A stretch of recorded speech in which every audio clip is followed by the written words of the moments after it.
Okay, all right.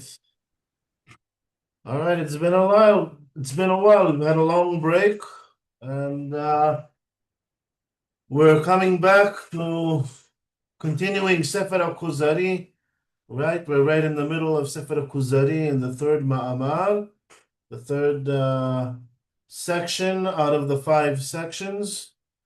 And so we'll do a little brief of what we're dealing with, what we dealt with started dealing with in the last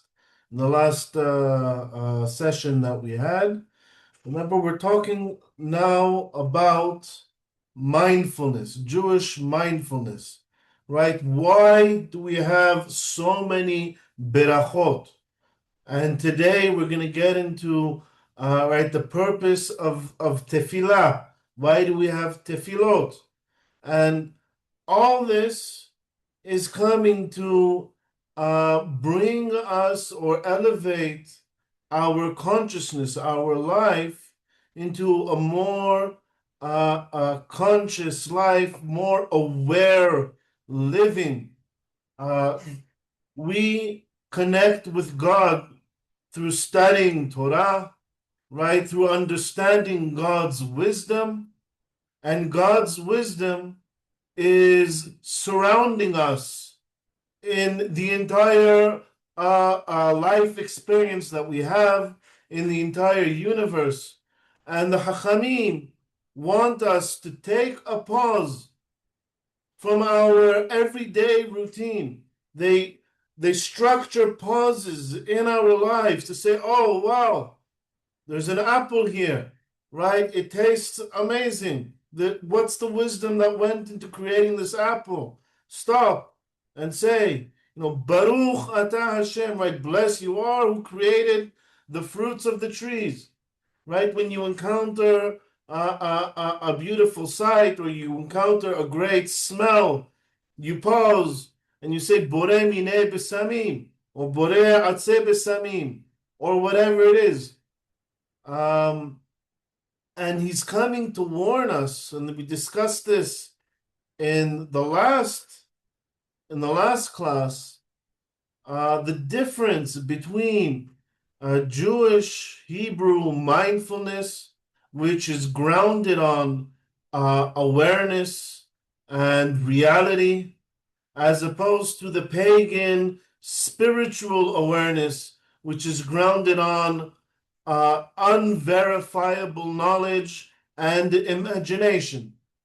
Things that you can't really encounter, you can't really observe, and you just need to accept this kind of metaphysical knowledge from some higher authority.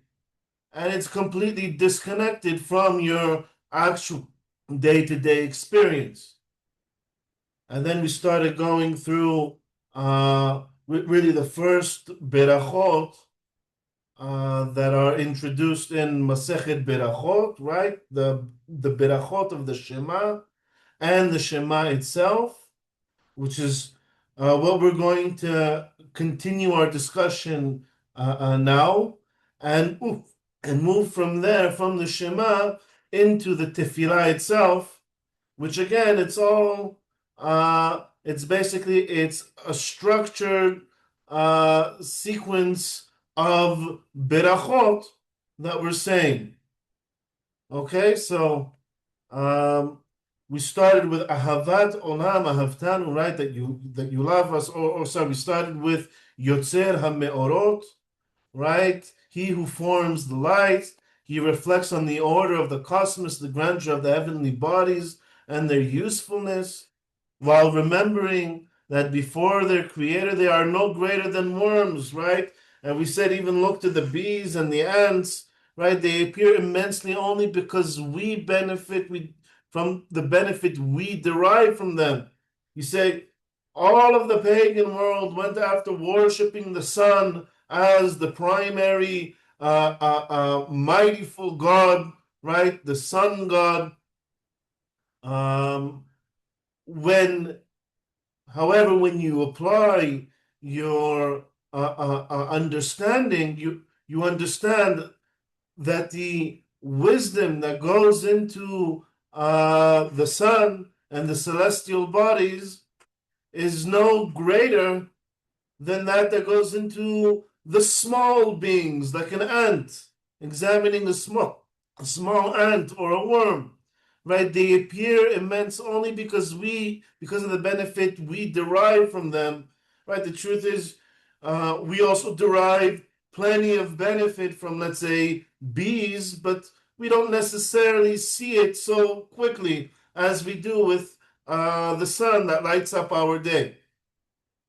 The same wisdom and power that fashioned the sun and its spheres are visible in the creation of the ant and the bee. In fact, divine wisdom is even more astonishing in the ant and the bee, for despite their minuteness, they are endowed with intricate organs and faculties. The truth is, right, in relation to God, big or small is meaningless.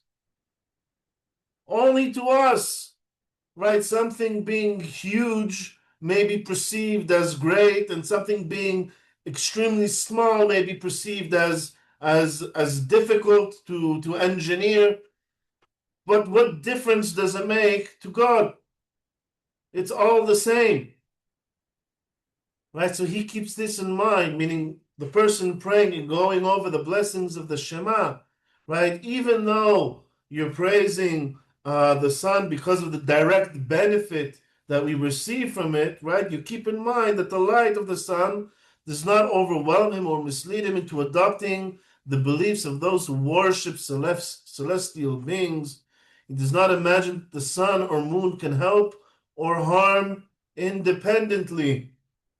They have no governance really over the world and our lives. They have a certain function in our lives that God prescribed for them, but they don't have a will to tell us what to do and how to live our lives, right? So there is no worshiping celestial beings, only worshiping he who programmed them. At most, they act as instruments, like wind or fire, as is written, right? If I beheld the sun when it shined, and my heart was secretly enticed. Forgive me, I don't remember exactly what the pasuk is here that Iyov is referring to.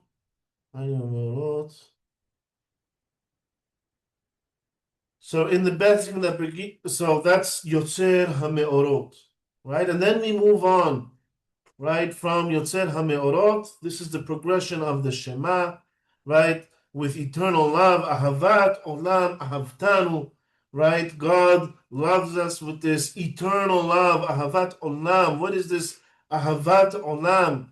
He reflects on the unique attachment of the divine presence to the community prepared to receive it. All right? This divine presence, what we call the Shekhinah, well, that's what we refer to it.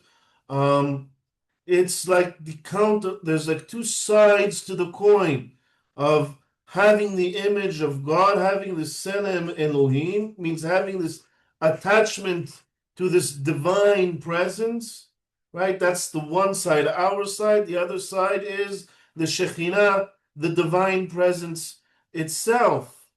And we're going to see, right, how exactly this works with tefillah, when we discuss more about the tefillah itself, right? So ahavat, and this is what the kuzzari is referring to as ahava, and it's an eternal love because it's not something physical.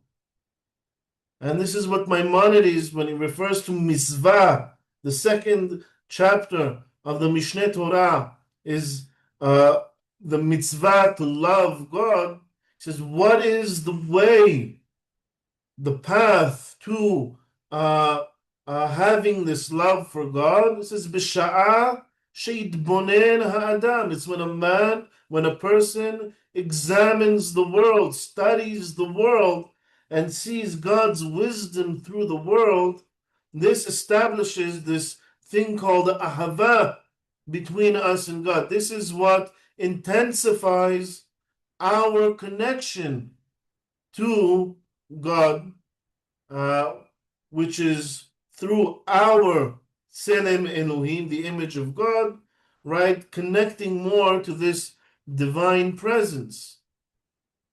So he reflects on the unique attachment of the divine presence to the community prepared to receive it. Right? So what does this mean? The community prepared to receive it. Selem Elohim and even Olam Haba isn't something purely individual, right? This is Kol Yisrael yesh lahem chelek le'olam haba. Say all of Israel has a portion in this Olam Haba, in this world to come. Or this is chelek. I don't even think portion is a proper translation of the word chelek, right? When we see when God refers to the relation between him and the Jewish people as opposed to all the other nations and how they are governed, right? He says, we shouldn't be worshiping the stars, Asher halak, Adonai Elohecha lechol ha'amim, which God halak, kind of gave their portion to all the other nations. Meaning all the nations are governed by the forces of nature. And then in the song of Ha'azinu, God says, he says, Ki chelek Adonai amo, Yaakov hevel nachalato. He says, the portion of God, chelek Adonai amo, is his nation. So even when we say Yesh lehem chelek le'olam haba, we're saying the portion isn't really the right word that captures what olam haba is to the Jewish people. All right, olam haba is also a function of the Selem Elohim, a function of the Shekhinah, a function of this God wisdom, this divine consciousness, which we are trying to develop as individuals. But even then, as individuals, when we're trying to develop this, we're trying to develop what? Our attachment to this community prepared to receive it. Chelek Adonai amo, Kol Yisrael, all of Israel. What does that mean, all of Israel? Chelek le'olam haba. It doesn't mean every individual in Israel. It means Israel as an entity has this Olam Haba. And how do you be part of it? You be part of it by being part of this entity called Israel. And how does God threaten with punishment of being disconnected from Olam Haba? Right? It's a punishment that we refer to as karet. What is karet? Karet means disconnect. It doesn't say v'nichreta hanefesh hahi, right? This soul should be disconnected from God or from Olam Haba. It says v'nichreta hanefesh hahi mi'Yisrael, from Israel. That's how God says a person who has karet isn't part of Olam Haba. Meaning he's disconnected from Israel. We're going to get a little bit more into this soon as we get into prayer. All right, so when we talk about Ahavat Olam, Ahavtanu, right, he loves us as a nation, right? He has this divine presence that he attaches to us as a community, and he prepared us as a community to receive it. right? Like a polished mirror receiving light. So the Torah is the expression of God's will, intended to establish his sovereignty on earth just as it exists in the heaven. All right?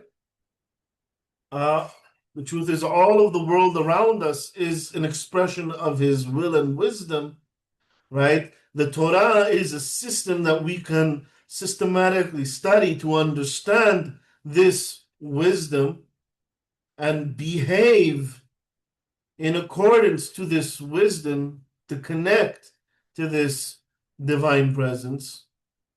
God did not choose to populate the earth with angels, but with human beings, flesh and blood, who possess natural drives and are influenced by favorable and unfavorable conditions, as explained by the book of creation, Sefer HaYetzirah. Right? This is the most or main authentic source of Jewish, we'll call it mysticism, metaphysical, real authentic metaphysical knowledge. It's a very, very ambiguous book. It's not easy to study. But it says, Lo nitna Torah lemalachei hasharet. God did not give the Torah to the angelic beings. What does that come to say? It says the angelic beings, they have no yetzer hara, right? They have no inclinations. They have no, we'll call it, base instinct and drives to eat and eat excessively, to do anything excessively. The Torah was given as a product to fine-tune man as a member of the animal world, to fine-tune him, to elevate him to a member of, we'll call it the angelic world. But that's what the Torah is. It's turning an animal creature, the highest evolved animal creature, into an angelic being. That's the purpose of the Torah. And that's why the Torah, right, if you go back to this divine presence being something that's a community, a communal thing, right? The Torah doesn't just give us mitzvot for individuals. It gives us mitzvot as a nation, right? To have a Supreme Court, to have a king with a political system, to have a temple to structure the worship of God as a community. It says in Tehillim, right? David HaMelech says, he says, "V'tehasserehu me'at me'elohim." You made man, when you designed man, you made him a little bit me'at me'elohim, a little bit less than the gods or the angelic beings. V'chavod v'hadar te'aterehu. And then you glorified him with this glory and honor. Kavod is also it's a code word for the Torah, right? So some like to say that we humans are just like we're Homo sapiens. We're one evolutionary level above the apes and the monkeys, and they use this to justify any kind of natural instinct behavior, saying, "Well, it's only natural that we be this way, and so we should be this way," right? And David HaMelech, he doesn't argue with that, but he says, "V'tehassereu me'at me'elohim." We are one evolutionary level below the angels. Now, there's nothing saying that one evolutionary level below the angels isn't also one evolutionary step above the apes. The question is, what is your focus? Are you focused on being part of the animal kingdom to justify any animalistic needs and inclinations that you have? Are you recognizing that you are human from an animal perspective, but you're concentrated on further evolving to being under the angels?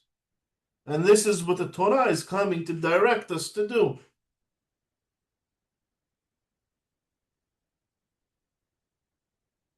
So the Torah wasn't given to the angels. It was designed for us humans, members, or called the most evolved members of the animal kingdom, in order to further evolve into, from Homo sapien, we said, to the Homo mysticus, right? He who is connected to the divine presence of God. When individuals or an entire community become sufficiently refined, the divine light rests upon them and guides them in ways that transcend the normal order of nature. Right? We said all the other nations are governed by the normal order of nature, and this is how the Torah refers to them, right? As Asher Halak Lechol Ha'amim, which God made the celestial beings and the natural order of the world govern all the other nations, as opposed to us, Chenek Adonai Amo, right? That our or God's portion is us, meaning we are governed directly by God, who is supreme to the natural order. This state, the state of being connected and attached to the divine presence, is called love and joy. That is ahava.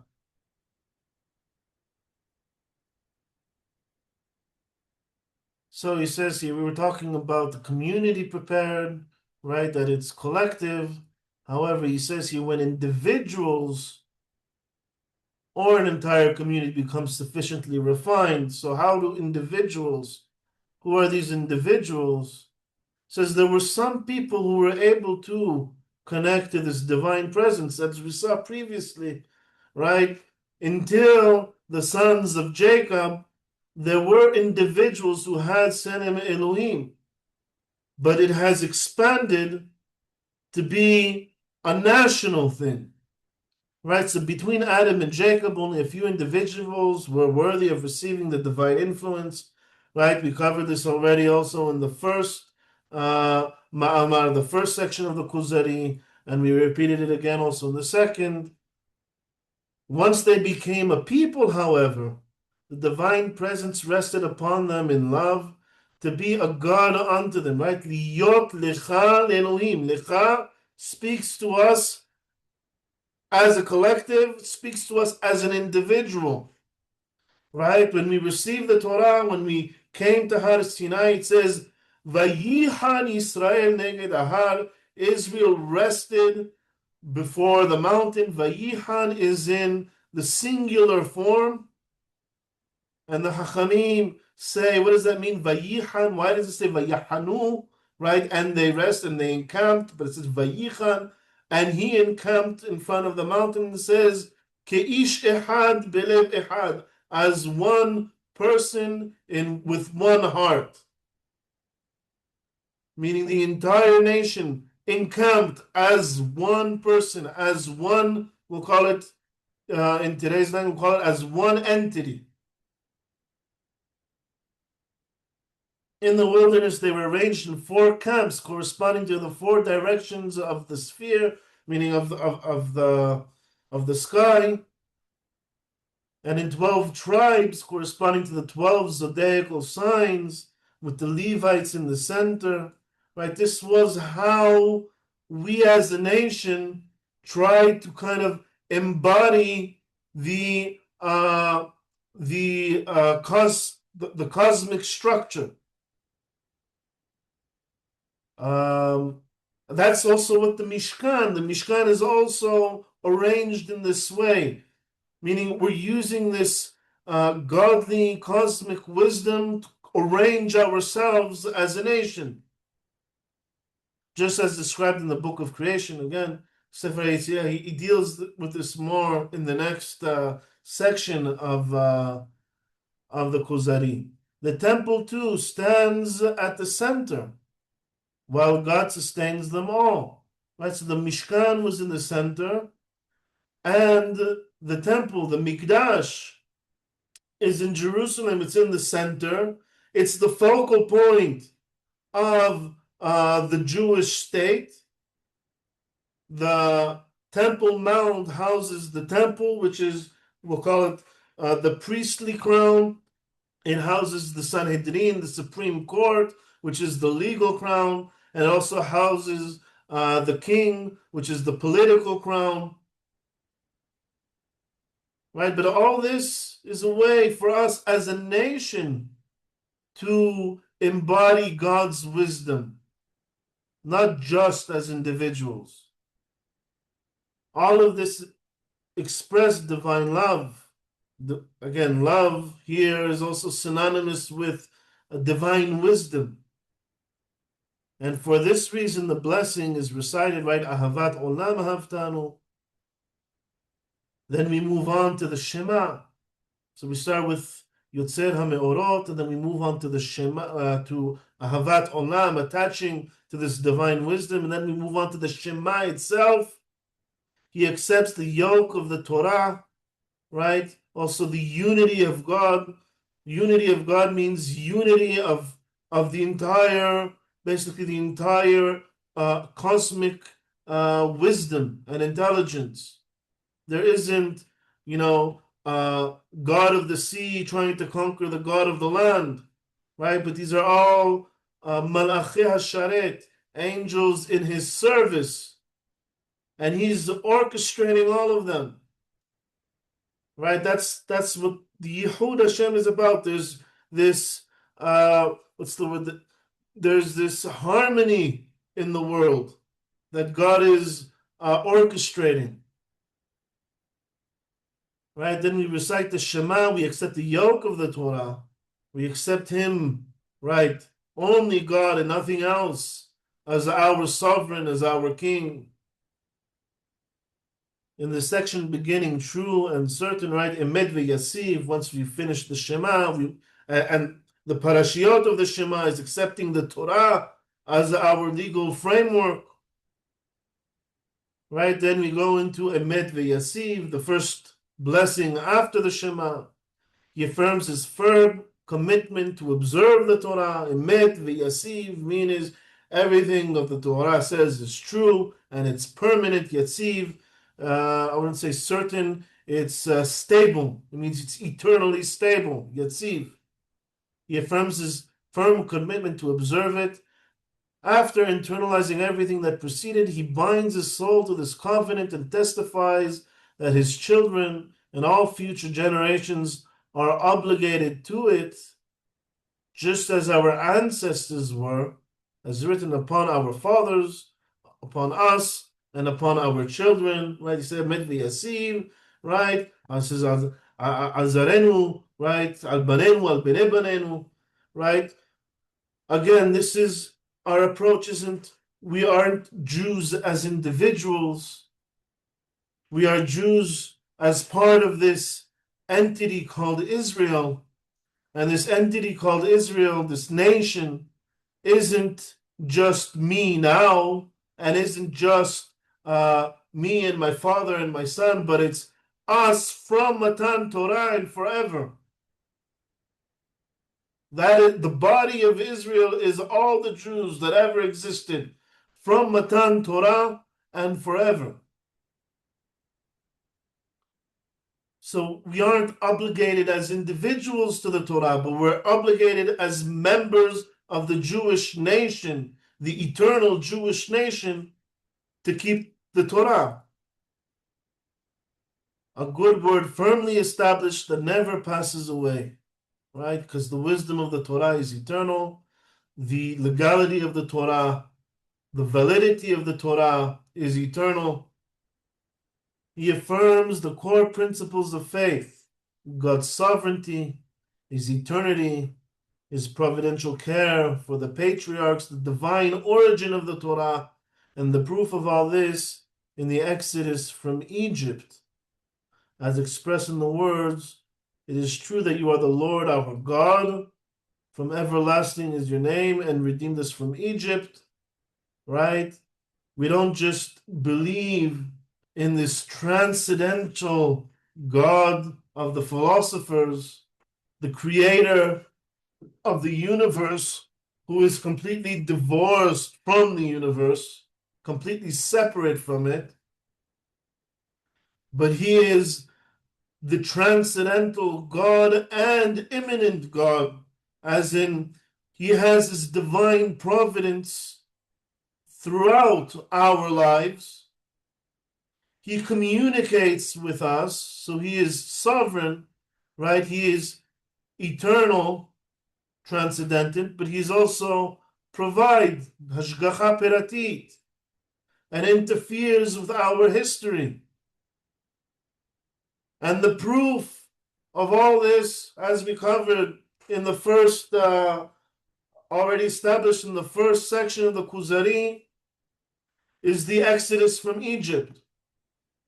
And today we can further prove it, the entire historical arc from the Exodus from Egypt to going out to 2 exiles, and even after a 2,000-year exile, the ultimate redemption of the nation back in Eretz Yisrael against all odds, all statistical plausibility, right? He interfered in a way that brought us back and reestablished us as a sovereign nation in our land.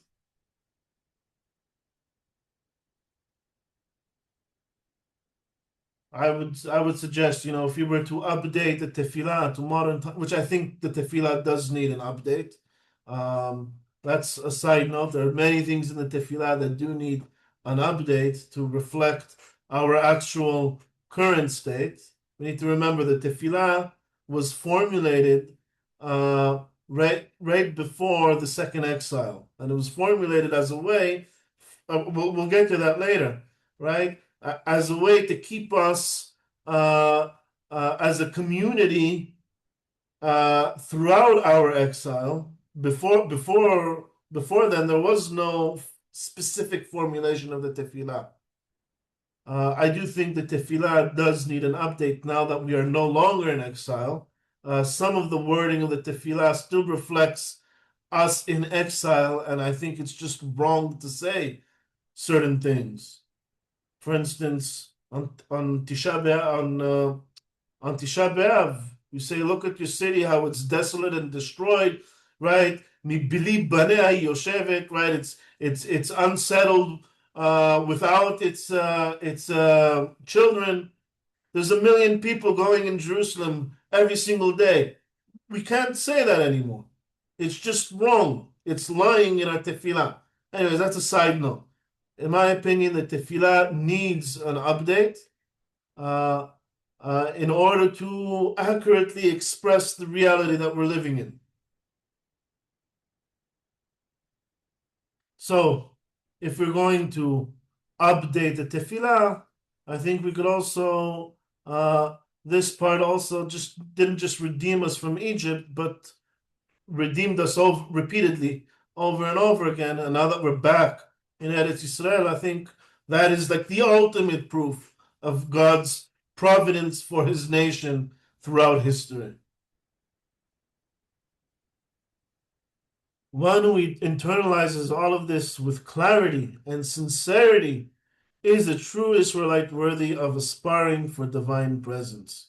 Right? Once you say the Shema, that's the point of the Shema, is declaring your allegiance to this idea of one single God that harmonizes the entire universe, right?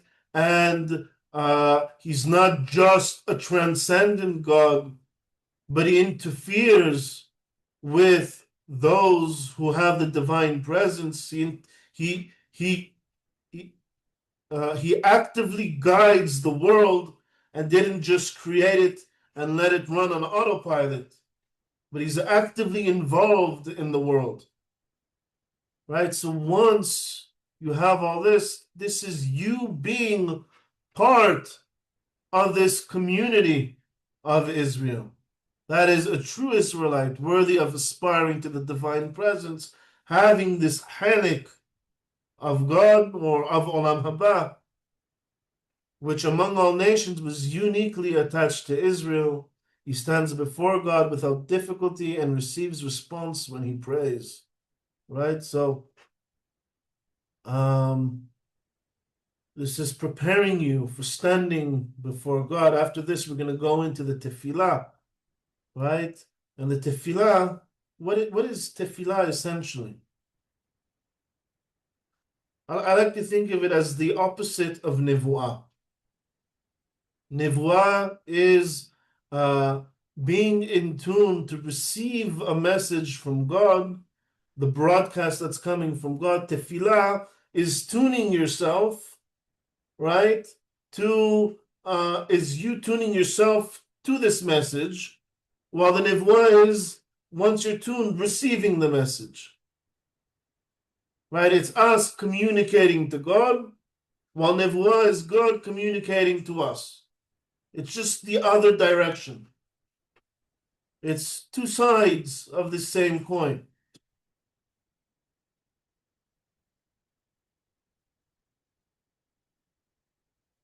So, he who stands before God without difficulty, right? Once you internalize all of this and you understand your place in this divine presence and Shekhinah dynamics as part of Am Yisrael, right? Receives the right, stand before God without difficulty and receives response when he prays, right? You talk to God and God responds, right? That's already once you're a Navi. And then we move on to the Shemona Esrei. This is all preparation for getting into the Shemona Esrei. The 18th benediction must follow immediately after the blessing, who redeemed Israel, right? Ga'al Israel. That's the last beracha after the Shema, right? There's two berachot before, two berachot after, right? Ga'al Israel. Only once we understand our connection within this community, this redemption, meaning having this Selem Elohim as a community, right? Then we're ready to stand before God and in prayer, and that's what's leading up to the Shemona Esrei, right? One stands upright in praise in the focused state previously described. Personal supplications are voluntary and belong in sections concluding he who hears prayer, which is towards the end of the tefillah, right? So all personal stuff is pushed off to the end of the tefillah, because the point of the tefillah, right, is not you as an individual, but you as a member of Israel. So, us as a member of Israel, it's only natural that we start with the first blessing, the fathers, our ancestors, those who took this Tzedem Elohim and transformed it from something within an individual to something communal, right, within a family. He recalls the righteousness of the patriarchs and the internal covenant God established with them, right? So first it starts with the covenant with Abraham, which was then expanded to a covenant later on with an entire nation, once that nation grew, right? Expressed in the words, he brings a redeemer to their children's children, right? This is something eternal, goes on throughout all of history. And then the second is the mighty deeds, right? Affirms that God rules the world, not merely through natural processes, as the philosophers claim, but through his will, right? It's not just a natural order. There's divine intervention. Otherwise, there's no point of tefillah. He revives the dead whenever he desires. The natural order of the world is things are born, they live, and they die. Why do we bring into this natural order of the world, he who revives the dead? Like every nation too, right? They have a beginning, they have a certain lifespan, and they expire at some point. There's no more Romans, there's no more Greek Empire, there's no more Persian Empire. Everything came to an end, but God revives because he intervenes in the natural order. So even when we're discussing the natural order, right, the mighty deeds is say, okay, so there's our ancestors who established this nation, who made this covenant with you, and it extends it's not just them personal, but it extends to their descendants and their descendants' descendants to this nation. And God intervenes in the natural order, right? Intervenes in our history. And this is exemplified by reviving the dead, going against the natural order, beyond the boundaries of philosophical speculation. Similarly, he causes the wind to blow and the rain to fall, right? We don't worship a God of rain and a God of wind. They are all servants of God himself, and he causes them to do whatever it is that needs to be done. He relates to the bound and demonstrates, as demonstrated in Israel's history. He releases the bound. Releases the bound, meaning we were sent into servitude of other nations, and God brought us back and made us an independent sovereign state again. After affirming that God actively governs the world, the worshiper sanctifies him in the blessing, you are holy, ata kadosh, right? What does that mean, kadosh? We're going backwards from the philosophers, right? So the philosophers say God is transcendent, right? And we say, okay, so he's not just transcendent, but he's also immanent. He also interferes with our lives. You say, no. God is immanent. He's part of us, right? He's part of our lives. He guides us. And then we say, Atak Kadosh, right? Sanctify, meaning you're transcendent from this world. You're above this world. Declaring that no physical attributes apply to him, meaning completely transcendent and not defined by anything that we know in this world. This teaches divine transcendence and holiness. And this is all, we'll call it the opening of the Shemona Esrei. The Shemona Esrei is divided into the first three berachot.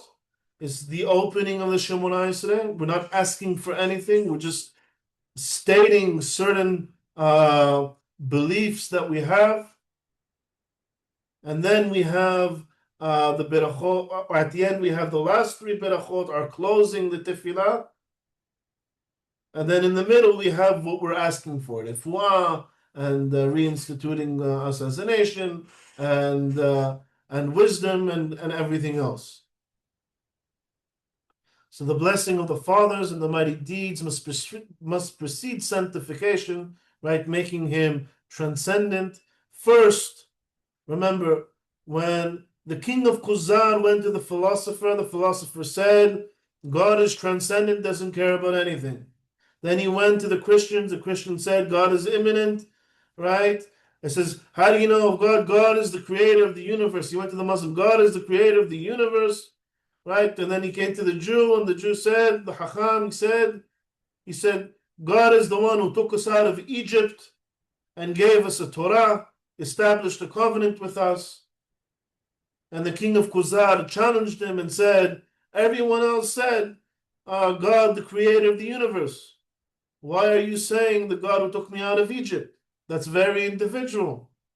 And he said, that's the first of the 10 commandments. Anuchi Adonai Elohecha, I am Hashem, your God, Asher Hoseticha Me'eretz Mitzrayim, who took you out of Egypt. Right? Before saying God is transcendent, how do we know of this transcendent God? First of all, because we know that God exists. And we know God exists because He took us out of Egypt. He demonstrated His existence to us. And then we can say that He is transcendent. Right? So the blessing of the fathers, establishing a covenant, the mighty deeds, Him interfering with history, must precede sanctification, making Him a transcendent God, because they establish that we have a king and a lawgiver. Without this foundation, one would remain uncertain, wavering between philosophical theories and materialist assumptions, as the philosophers do, who never received any direct revelation from God. But we receive the direct revelation from God. We establish His existence through our own experience, and then we sanctify, meaning make Him transcendent. Only after these foundations are laid does He begin to pray for the needs of Israel as a whole.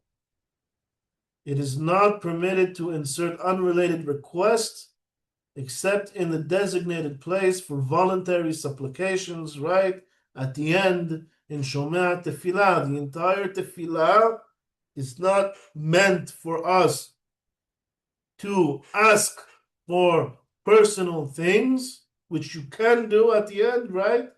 But it's meant for us to what? Pray for the needs of Israel as a whole. For prayer to be accepted, it must be recited on behalf of the community, within the community, or by an individual whose spiritual stature equals that of a community. There are individuals who, as we saw previously, arise to a higher level, who they themselves have crossed into this homo mysticus, right? But us as a community need to organize our prayer as a community and pray within a community for the needs of the community, Israel as a whole. These individuals, right, who can equal a community are rare in our time. So now it's challenging. Why, right?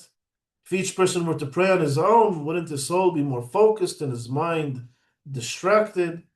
Right? You keep talking about praying in a minyan, praying in a community, right? If it's all about your awareness, right? A deep meditative state, we'll say, then it could be distracting to pray with a bunch of other people. I won't have kavanah. You hear many people say, I won't have kavanah. I don't have kavanah when I pray in a public. Why don't I'll just pray in my house by myself. Right? My soul will be more focused and mind less distracted. And so, well, we're kind of out of time today. We already established the groundwork for the communal prayer, but we're going to get more into it in our next class, right? The advantages of communal prayer, and what's important, I'd say important to take away, is to stop just thinking of ourselves as individuals, right? Joining Am Yisrael isn't me becoming a Jew, right? It's me becoming part of this community of Israel, of the Jewish people.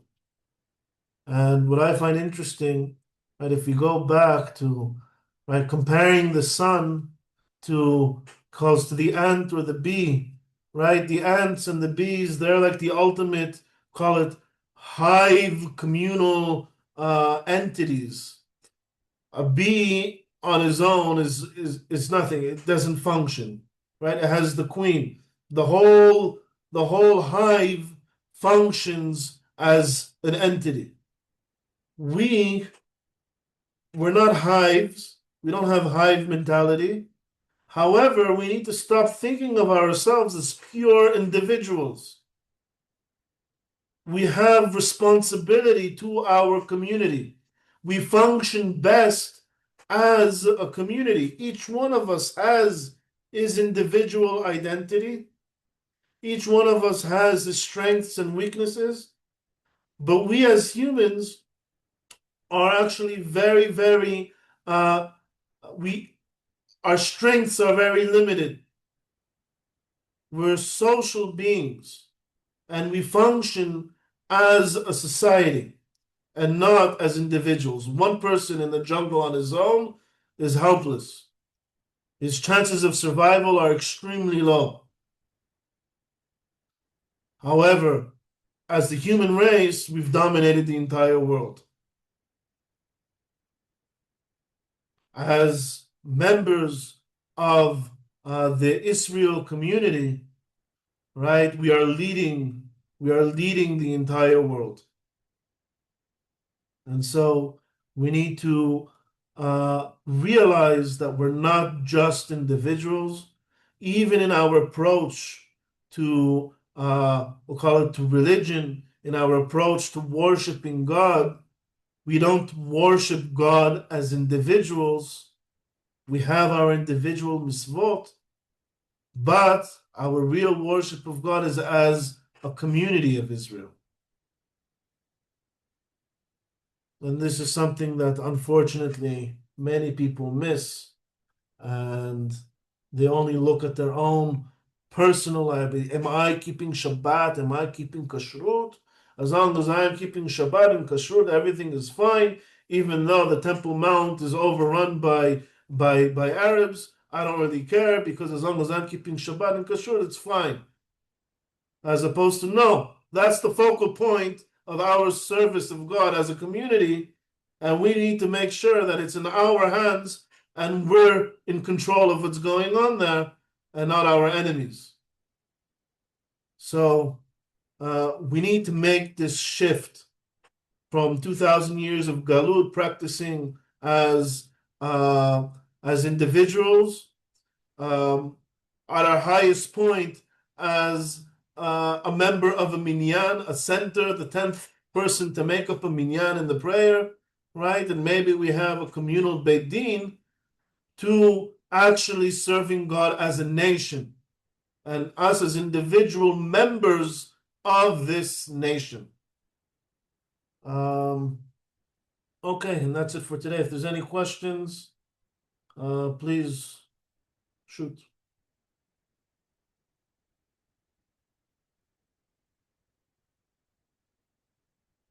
Okay, all right, so